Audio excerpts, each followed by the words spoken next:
C'est une fringale de fromage lors d'une année passée en Asie qui a poussé le Kapuskois François Nadeau à se lancer en affaires. C'était essentiellement l'une des deux choses qui me manquaient le plus lorsque je me retrouvais en Chine. Il a ensuite appris le métier de fromager en France avant de revenir dans le nord de l'Ontario. J'ai décidé de me lancer. J'ai commencé dans ma région parce que je voulais retourner chez moi et j'ai essayé de commencer une fromagerie.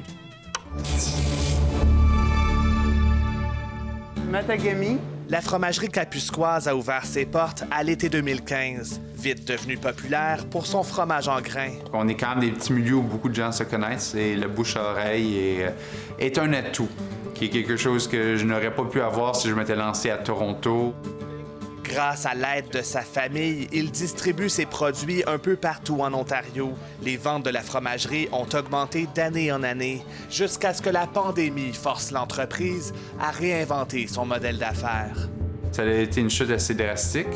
On vend des revendeurs qui dépendent fortement des restaurants et donc pour nous, ça a effectivement affecté beaucoup notre marge.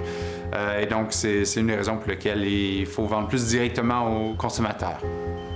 Ce qu'on a décidé ou qu'on a découvert un peu comme méthode, c'est les emballer sous papier, ensuite les mettre sous vide, qui permet un petit peu d'air à l'intérieur, pas un contact direct avec le plastique, pas un étouffement complet du produit.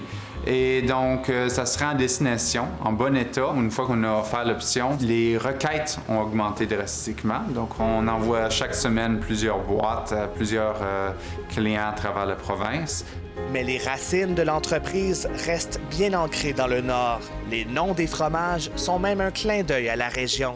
C'est les rivières de notre coin. Opasatika, Matagami, Kapuskois. Le Pagua, c'est un lac et une rivière passant de l'autre côté de Hearst. Le Saguenay, un lac dans la région. Beaucoup de monde aime pêcher.